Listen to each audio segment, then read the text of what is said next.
BNP সরকারের উপরে মানুষ আস্থা রেখেছে, খুব স্বাভাবিক। এবং তারেক রহমান যেসব কথাবার্তা বলছেন, আমরা তার উপর আস্থা রাখতে চাই। আম শুল্কমুক্ত গাড়ি কেউ নিবে না, দুর্নীতির বিরুদ্ধে এক ধরনের জেহাদ পরিচালনা করা হবে।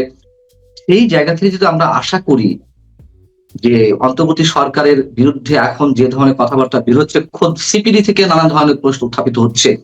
আপনি কি মনে করেন যে আমাদের এই আশাটা কি বাস্তবে প্রতিফলন করবে? তারেক রহমান দুর্নীতি কোনো শ্বেতপত্র প্রকাশ করবেন? দেখেন, দুর্নীতির শ্বেতপত্র প্রকাশ করলে কি হয়? আমরা এই যাবত অনেক দুর্নীতি শ্বেতপত্র দেখছি। সেই শ্বেতপত্র দিয়ে কি হয়েছে?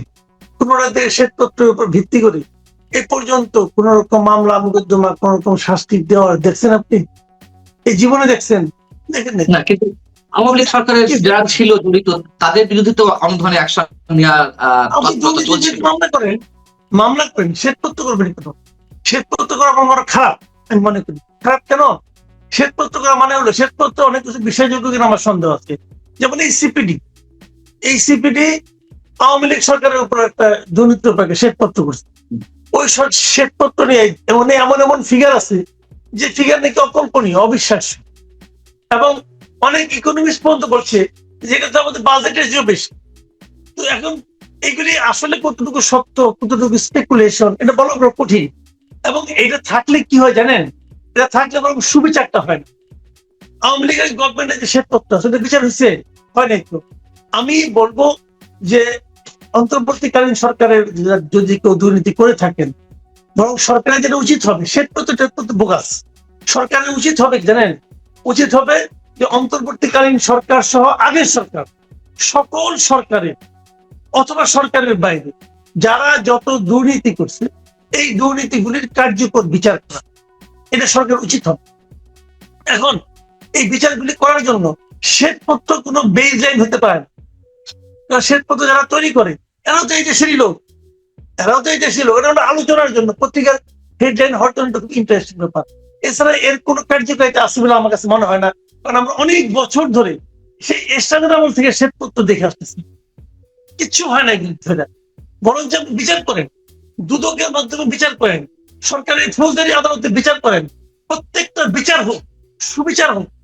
রাজনৈতিক বিচার চাই না, সুবিচার হোক। আপনি বিচার ব্যবস্থাকে ঠিক করেন, দুদককে ঠিক করেন, ঠিক করে প্রত্যেকটা ঘটনা ধৈর্য ধরে বিচার করেন। উপায় কেমন বলি? উপায়টা হলো শ্বেতপত্র না, উপায়টা হলো প্রত্যেকে আপনি একটা গণবিজ্ঞপ্তি দেন যে যার সঙ্গে যত দুর্নীতি হয়েছে, যে দুর্নীতির যত সাক্ষী আছে, যার কাছে যত তথ্য প্রমাণ আছে, সব আমাদের এখানে পাঠান। প্রয়োজনে আপনার ঠিকানা দিয়েন না, ঠিকানা ছাড়া অভিযোগ লিখিত আমাদের পাঠানোর দরকার নাই, তথ্য প্রমাণ পাঠান। কারো না কারো কাছে তথ্য আছেই, তথ্য ছাড়া একা একা দুর্নীতি করা যায় না। আপনি কোনো অপকর্মে একা একা করতে পারবেন না, মাথায় রেখেন। আপনার কোনো না কোনো পার্টনার থাকবে, কোনো না কোনো সঙ্গী থাকবে, কোনো না কোনো সাক্ষী থাকবে। সে হয়তো একসময় আপনার পক্ষে ছিল, এক পর্যায়ে দুর্নীতির অর্থের ভাগ বাটোয়ারা নিয়ে সে এখন আপনার বিপক্ষে চলে গেছে, এবং দেখবেন সে তথ্য দিয়ে দিবে। আপনি তথ্যগুলো ওপেন আহ্বান করে আপনি বলেন যে কোনো আপনার সোর্স বলা দরকার, আপনি ইনফরমেশন গুলো আমাদেরকে দেন, আমরা সেটা খুঁজে পাই করবো। বাকি এটা করেন, আপনি পেয়ে যাবেন। এবং তারপরে প্রত্যেককে একদম কঠিন ভাবে আইনের আওতায় আনেন, দেখবেন হয়ে যাবে, ফল পাবেন। তবে এইগুলি বেসিক কি জানেন? বেসিক হলো যে সরকার এটা করতে চায়, সেই সরকারের মধ্যে দুর্নীতির বিরুদ্ধে আন্তরিকতা থাকতে হবে। আমার প্রশ্নটা ঠিক ওখানেই যে বিএনপি সরকারের সময় অন্তর্বর্তী সরকারের দুর্নীতির তথ্য উন্মোচন হবে কিনা, বা কোনো কার্যকর কোনো পদক্ষেপ নেওয়া হবে কিনা, এবং শ্বেতপত্রের প্রসঙ্গটি ওই কারণেই এসেছে যে ধারণা পাওয়া। আপনি যে কথাগুলো বললেন যে বিজ্ঞপ্তি দিয়ে তথ্য প্রমাণ চাওয়া বা সংগ্রহ করা, ওরকমই কিছু। এবং যদি ধারণাটাই না আসে, তাহলে বিচারটা হবে কিভাবে, উদ্যোগটা নিয়ে হবে কিভাবে? এবং আপনি ধারণাটা আপনি কাকে করতে দিবেন? ধারণাটা আপনি কার কাছ থেকে নেবেন? ধারণাটা আপনি কার কাছ থেকে নেবেন? এই লোকগুলি তো সমাজের সুবিধাভোগী ভাই। আমি তো এই লোকগুলোর উপর আস্থা রাখি না। আপনি ধারণা নিলাম বলে মাসুদ কেমন, আপনি ধারণা দেন, আমি দিলাম।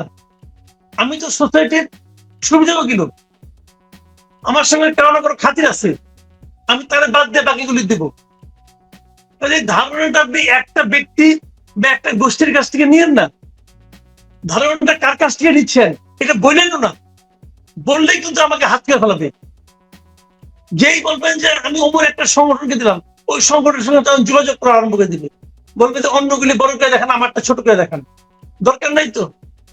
আপনি অজ্ঞাত পরিচয় লোকের কাছ থেকে বলেন, আমি আপনার পরিচয় গোপন রাখবো। আপনার কাছে দুর্নীতি যা কিছু তথ্য আছে আপনি বলেন, আপনি এক্সাম্পল কথার কথা। আপনি একটা প্রতিষ্ঠানকে দায়িত্ব দিলেন, তখন সুজনকে দায়িত্ব দিলেন, ভাই আপনি একটু দুর্নীতির আপনার একটা শ্বেত পত্র বানাই দেন। তারা কিন্তু অনাগ্রহী হবে না, আগ্রহের সঙ্গে শুরু করবেন। মিস্টার বদির আলম মজুমদার বিরাট আগ্রহটা ঝাঁপাই করছি। ঝাঁপাই করলে কি হবে, আলটিমেটলি ওনারও কিছু লাভ হবে, আর কিছু লাভ হবে। ওনাকে সবাই যাবে, ভাই আমার কাছে অমুকের সম্পর্ক আছে, তমুকের সম্পর্ক আছে, তাহলে আমার টুকু আপনি একটু সাইজ করে দিয়ে। উনি কি দুধের ধোয়া তুলসী পাতা? বাংলাদেশে কে দুধে ধোয়া তুলসী পাতা বলেন তো আপনি? আচ্ছা, জানেন তো না? সেই একটা কাম পেয়ে তৈরি। আপনি আছেন, আমি আছি। এটা তো হঠাৎ করে বলতে আমি পারি একটু পরিচিত না, শুনেন পান না, বড় বড় ডায়লগ দিয়ে লাভ নাই। বড় বড় ডায়লগ আমি আপনার চেয়ে পরীক্ষিত না। আমরা মনে করতেছি আমি আছি, আপনি মনে করতেছেন আপনি আছেন। যেটুকু সুযোগ পেয়েছেন, আমি যতটুকু পেয়েছি, অন্তত সেই জায়গা থেকে বলতে পারবো, হলফ করে বলতে পারবো যে আমরা দুধে ধোয়া। যেটুকু সুযোগ পেয়েছি, অন্তত সেই সুযোগে তো আমরা গা ভাসিয়ে দেইনি। বলা যায় না ভাই, এটা বলি না, বলি না। ধরুন আপনার সম্পর্কে দুর্নীতি অভিযোগ আসলো, আমি বলবো যে পান্নার সম্পর্কে দুর্নীতি অভিযোগ পাইছি, এটা হয়তো একটু দেখি, পান্নার সঙ্গে আলাপ করে দেখি। আপনার সঙ্গে আলাপ করলাম, পান্না আপনার সম্বন্ধে পাইছি, আপনি আমাকে 7 মাস বুঝাইলেন, যাই বুঝালেন, আমি কিন্তু আপনার একটা বোঝার জন্য বসে আছি। এই যে কিছু একটা অজুহাত দিলে আমি এটা বানিয়ে নেবো, কারণ আপনার সঙ্গে তো আমার পার্সোনাল রিলেশন আছে। আমার কথা তা না, আমার কথাটা হলো কি, আপনি যদি রিয়েলি জাজ করতে চান, তাহলে তথ্য নেন, ডিসিশন নিয়েন না, সাজেশন নিয়েন না, ইনফরমেশন নেন। সেই ইনফরমেশনের উপর ভিত্তি করে আপনি জাজ করেন। ওকে, ঠিক আছে, আমি আপনাকে না, ঠিক আছে, আপনার যে প্রক্রিয়া, আপনি যে প্রক্রিয়ার কথা বলছেন, সেই প্রক্রিয়ায় আমি অবশ্যই ধরে নিচ্ছি এবং এটাই করা উচিত। কিন্তু সেদিকেও সরকার এগোবে কি না, আপনার কি মনে হয়? যেহেতু বিএনপির যে 3-4 দিনের নানান পর্যায়ের মন্ত্রীর যে কথাবার্তা, যে সততার বয়ান আমরা শুনছি, সেই জায়গা থেকে মনে হয় যে আসলেই তারা ইচ্ছুক গত সরকার মানে ইন্টারিম গভর্নমেন্টের যাদের বিরুদ্ধে অভিযোগ রয়েছে তাদের দুর্নীতি তদন্ত করতে, নাকি সারা বছর আমরা যা শুনে আসছিলাম যে একটা সেফ এক্সিট চাই উপদেষ্টা, সেই সেফ এক্সিটের এক ধরনের প্রি কন্ডিশনের মধ্যে দিয়ে তাদেরকে সেফ এক্সিটের ব্যবস্থা করে দেওয়া হতে পারে? বিএনপি যে ক্যাবিনেটটা আছে, এখানে আমি 2 ধরনের লোক দেখি, এবং আমি খুব সতর্ক ভাবে এদেরকে পর্যবেক্ষণ করব। আগামীতে আমি 2টা গ্রুপ করার চেষ্টা করব। একটা গ্রুপে দৃশ্যত রয়েছেন তারেক রহমান, আর একটা গ্রুপে বাকিরা, পরস্পরের প্রতিদ্বন্দ্বী, এটা আমি বলছি না। তারেক রহমান একটা অবস্থান নিয়েছেন, উনি কিছু কিছু কাজ করছেন যা নাকি স্বাভাবিক নয়। উনি কিছু কিছু মানে আপনার পদক্ষেপ নিয়েছেন যা নাকি অনেকের কাছে প্রত্যাশিত নয়, কিন্তু আমার কাছে খুব ভালো লাগতেছে। এখন এইগুলি তার ক্যাবিনেটের আর কে অনুসরণ করবে, এই ব্যাপারটা আমার আপনাকে নিয়মিত পর্যবেক্ষণ করতে হবে। এই পর্যবেক্ষণ করলে আমরা দেখবো যারা যারা ওনার সঙ্গে মিল দিচ্ছেন, মুখে কি বলছেন that is not important. Important হলো যে কার কার কাজ করবেন আমরা তা দেখছি। দেখেন, উনি সংসদীয় সভায় সিদ্ধান্ত নিয়েছেন যে এমপিরা শুল্কমুক্ত গাড়ি দিবেন না, প্লট নেবেন না। ওনারা 212টা এমপি পেয়েছেন। আমার তো মনে হয় 212 জনের মধ্যে 200 জনের মন ভেঙে গেছে, 200 জনের হৃদয় ভেঙে চুরমার হয়ে গেছে যে এটা কি কয়, আমি বলে গাড়ি দিব না। আমি তো অলরেডি গাড়ি কিনে গাড়ি বিক্রির গ্রাহকও ঠিক করে ফেলেছি, আর এখন আবার গাড়ি নিতে পারবো না। এরা তো কেউ যারা নাকি শুল্ক মুক্ত গাড়ি নিচ্ছে এই পর্যন্ত, তারা তো কেউ 2-3 কোটি টাকা কম দামে কোন গাড়ি নেয় নাই। সেই গাড়ি আবার তারা বিক্রিও করে ফেলেছে, গ্রাহক ফেলেছে যে ওই গাড়ি 6 কোটি টাকা বেচবে, তাও যে কিনবে তাও 2 কোটি টাকা লাভ হবে। এটা সব ঠিক থাকতো। এই সময় নেতা কয় যে আমরা কেউ গাড়ি নিব না, এটা কোনো কথা? এটা কি মনে সয়? কানে সয়, কিন্তু মনে তো সয় না। তো এই যাদের মনে সয় না তাদেরকে আমাদেরকে চিহ্নিত করতে হবে একটা একটা। উনি বলছেন প্লট দেবো না, তাহলে যদি প্লটই না পাইলাম তাহলে এমপি লাভ কি? এগুলো তো ভাই ন্যায় নাই কে বলুন তো আপনি, ন্যায় নাই কে? এখন তারেক রহমান বলছেন নিবে না, এখন কার কার মনে দুঃখ পেয়েছে দেখতে হবে। আবার উনি বলছেন যে আমি আমার গাড়িতে যাব, আমার গাড়ির তেল আমি কিনবো, ড্রাইভারের বেতন আমি দেবো। ওকে ফাইন, আমরা অবজার্ভ করি এখন মন্ত্রীদের মধ্যে কে কে কাজটা করে, কে কে করে। ভাই এই মন্ত্রীদের মধ্যে সবাই তো কোটিপতি, তালিকা তো দেখলাম। তারা কি নিজের একদিন গাড়ি চড়তো না? চড়তো। তো মন্ত্রী হওয়ার পর সরকারি অর্থের গাড়ি চড়তে হবে কেন? ওনার তো গাড়ি আছে, ওইটাই চলেন। আপনি তো দেশ সেবা করতে আসছেন না ভাই। তারেক রহমান একদম খুব ভালো পয়েন্টে ধরছে। আপনি ওয়েস্টার্ন ওয়ার্ল্ডে যান না কেন? আপনি ইংল্যান্ডে যান, ইংল্যান্ডের কোনো মন্ত্রীর জন্য কোনো বাড়ি নাই, ইংল্যান্ডের কোনো মন্ত্রীর জন্য কোনো বাড়ি নাই। তো এখন খালি একমাত্র প্রাইম মিনিস্টার ছাড়া ওই ডাউনিং স্ট্রিট, 10 নম্বর ডাউনিং স্ট্রিট, আর বোধহয় 11 নম্বর না 9 নম্বর আরেকটা জায়গায় আছে, কার জন্য বোধহয় স্পিকারের জন্য না কার জন্য, এই দুইটা বাড়ি কেবল আছে সরকারি বাড়ি। আর বাদ বাকি সব মন্ত্রীরা নিজের বাইর থেকে আসে, কেউ কেউ ট্রামে আসে, মেট্রোতে আসে, আসে তো ভাই। তো উনি যেটা দেখে আসছেন, উনি দেখেই তো বলছেন যে ভাই গাড়ি আমরা নিবো না নিজেরটা, বাড়িও নিয়েন না। বাড়ি দিতে হবে কেন আপনাকে? বাড়ির সঙ্গে আপ্যায়ন ভাতা, জামাদার, দফাদার, ওয়াশিং মানে ওয়াশ করার জন্য ধোবা, এইসব আপনাকে নিতে হবে কেন? নিয়েন না। তো এখন উনি যেটা করেছেন, এটা কে কে ফলো করে আমরা দেখি। এই পর্যন্ত তো কেউ বলে নাই যে ভাই আপনি মন্ত্রী হয়েছেন রে ভাই, একটা গাড়ির ড্রাইভারের আর তেলের কয় টাকা? ওই যে 450 লিটার পাবে প্রতি মাসে, ওইটা বেচবে। মানে এদের মানে নজরটা এত ছোট যে ওই 450 লিটার তেলের দামটাও তারা মানে ছাড়তে চায় না। তারা তো মন্ত্রী বসে গেছে। এখন এই বিষয়গুলো ইম্পর্টেন্ট। দেখেন কে কে ফলো করে, যদি ফলো না করে তাহলে তাদেরকে সন্দেহের খাতায় রাখেন। আর যারা ফলো করে দেখেন, তারেক রহমান অনেক কিছু চালু করতেছেন কিন্তু, এবং আমি তো মনে করি তারেক রহমান তার সঙ্গে মন্ত্রিত্ব করাটাকে ডিফিকাল্ট করে দিচ্ছে। তার বাপ বলছিল না, I will make politics difficult. এখন উনি হয়তো বলে দিচ্ছে যে I will make ministry difficult. দেখা যাক কি হয়, ওই করি আমরা। কাজেই দুর্নীতি উনি যদি চান পারবেন। উনি না, সেটা না হয় এই সরকারের সময়, চলমান সরকারের সময় যারা মন্ত্রিসভা সদস্য আছেন তাদের ক্ষেত্রে বলছেন। আমার প্রশ্নটা ছিল যে সেফ এক্সিটের বিষয়ে অন্তর্বর্তী সরকারের যে উপদেষ্টা আছেন তাদের ক্ষেত্রে, যেমন ফয়েজ আহমেদ তোয়েব একজন বিশেষ সহকারী, তিনি সরকার থাকাকালীন সময়ে কোন ধরনের জিও ছিল না, গভর্নমেন্ট অর্ডার ছিল না, তিনি চলে গেলেন দেশের গণ্ডি পার হয়ে। তার বিরুদ্ধে 550 কোটি টাকার আত্মসাতের অভিযোগ রয়েছে। আসিফ মাহমুদ সজীব ভুইয়া, যিনি সাবেক ছাত্র উপদেষ্টা ছিলেন, একজন স্থানীয় সরকার বিষয়ক মন্ত্রণালয়ের দায়িত্বে ছিলেন, তার এপিএস এর বিরুদ্ধে শত শত কোটি টাকা দুর্নীতি অভিযোগ উঠলো। স্বাস্থ্যমন্ত্রী নুরজাহান বেগম, তার এপিএস এর বিরুদ্ধে দুর্নীতি অভিযোগ উঠলো। উপদেষ্টাদের কারো কারো বিরুদ্ধে দুর্নীতি অভিযোগ রয়েছে। তাহলে আমার প্রশ্ন হচ্ছে যে তাদের বিরুদ্ধে যদি কোনো ধরনের অ্যাকশন না নেওয়া হয়, তাহলে কি আমরা ধরে নেব যে আসলে কোনো প্রি কন্ডিশনের ভিত্তিতে তাদেরকে সেফ এক্সিটের ব্যবস্থা করে দেওয়া হচ্ছে? যদি ব্যবস্থা নেওয়া উচিত, ব্যবস্থা না নিলে আপনি যেটা বললেন ওইটাই ঠিক। ব্যবস্থা না নিলে আমরা বুঝবো ওদেরকে সেফ এক্সিট দেওয়া হচ্ছে। এবং ইউ আর রাইট, আপনি একদম একদম অ্যাকুরেটলি ধরছেন না যে ফয়েজ আহমেদ তো চলে গেছেন, এর ব্যাপারে দেখলাম যে আরেক উপদেষ্টা, ওই ভদ্র মহিলা কি যেন নাম মনে থাকে না, ওই ভদ্র মহিলা, উনি বললেন যে উনি তো যেতেই পারেন না, পারেন না সরকারের। উনি কি গেছেন? হ্যাঁ, রিজওয়ান হাসান, উনি যে বলছেন উনি ওখান থেকে আসছিলেন আবার চলে গেছেন। না রে ভাই, আসলাম আর চলে গেলাম। এটা কি যে বিকেল বেলা আমরা ছোটবেলায় খেলতাম গোল্লাসুল, খেলাম, অর্ধেক খেলা খেলাম, আমি গেলাম, আমার বাবা আবার ডাকতেছে, আসলাম আর গেলাম, এটা ভাই গোল্লাসুল খেলা না। এটা হলো সরকার। আপনাকে যেতে হলে আপনাকে রিজাইন করে গেছেন, আপনি তো 2 দিন আগে চলে গেছেন। 2 দিন আগে আপনি কিভাবে গেলেন? আপনার সামনে লেনদেন সব ক্লিয়ার করে গেছেন, আপনি বিদায় নিয়ে গেছেন আপনার কর্মকর্তাদের কাছ থেকে।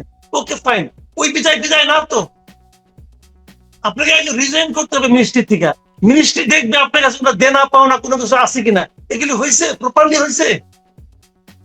এবং তাছাড়া যাইতে হলে আপনার সরকারের কাছ থেকে অনুমতি নিয়ে যেতে হবে।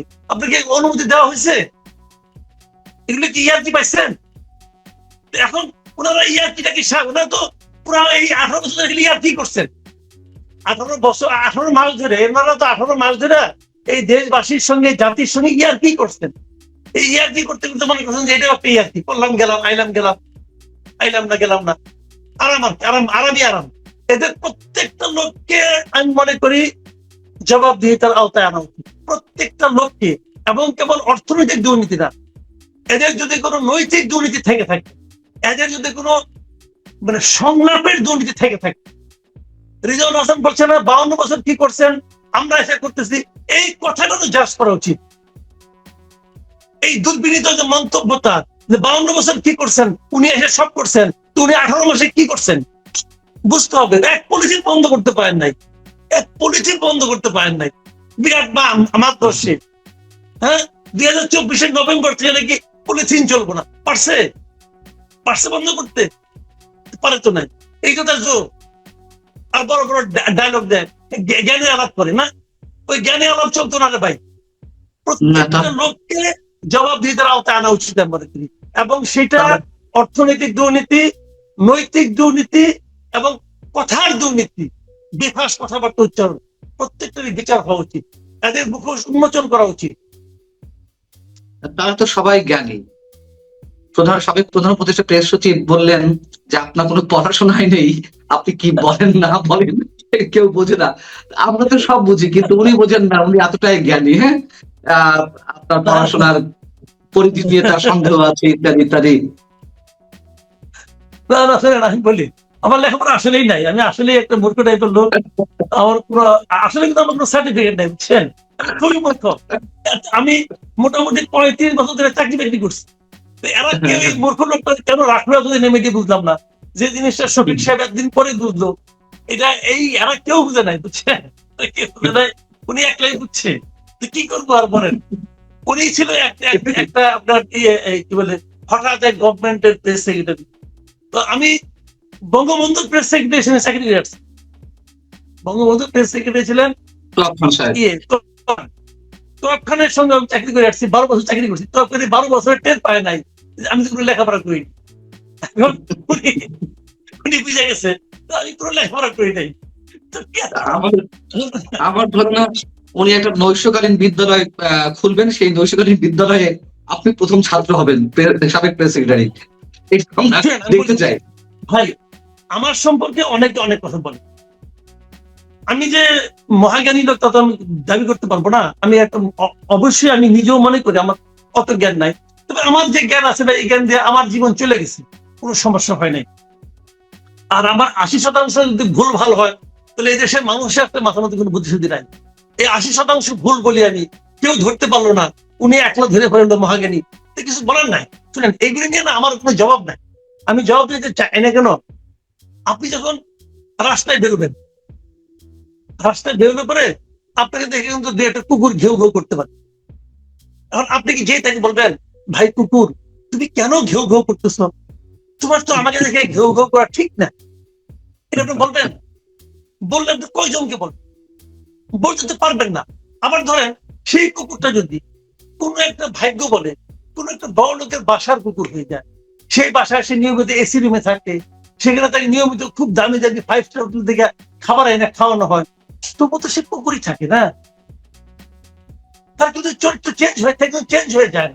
তো এইগুলো নিয়ে আমি কি করতে পারি? এগুলো তো আমাদের করার নাই। আমাকে যে যা বলে আমাদের মানে শোনা সাফার দরকার নাই, মাঝে মাঝে কৌতুক অনুভব করি, ওকে ফাইন। আমি একটা শেষ প্রশ্ন করি আপনার কাছে, এটা উত্তর নিয়ে আমরা শেষ করব।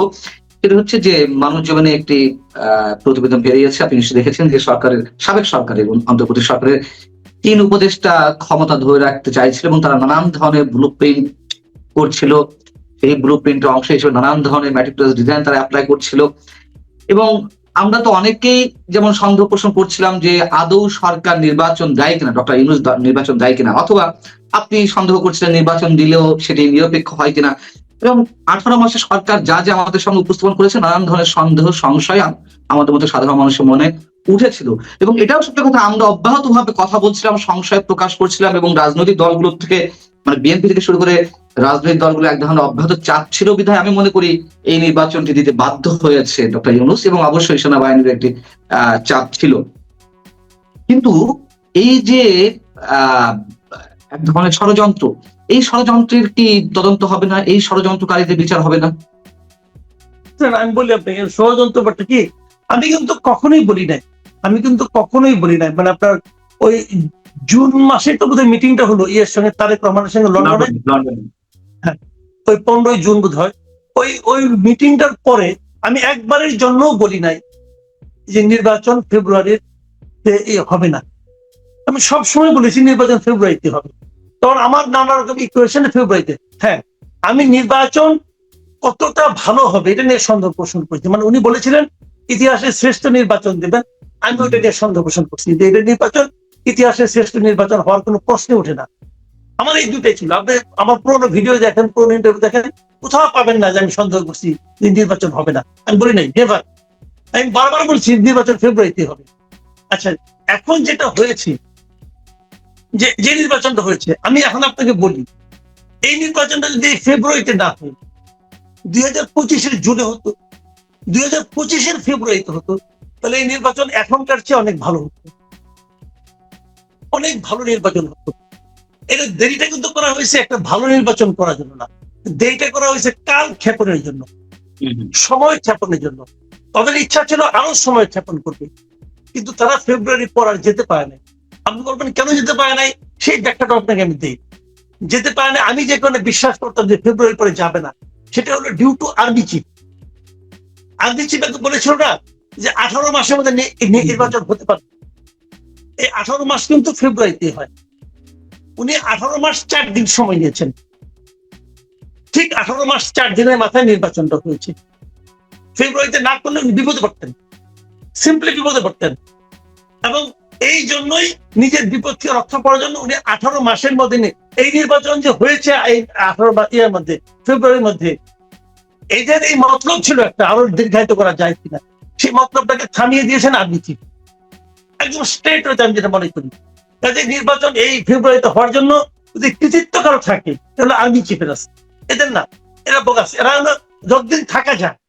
তখন এরা মনে করেন হঠাৎ করে আচমকা লটারি পাওয়ার মতো করে একটা মন্ত্রিত্ব পেয়ে গেছে, সার্ভে কেন ভাই, আরামই আরাম, আরামের কোনো শেষ নাই।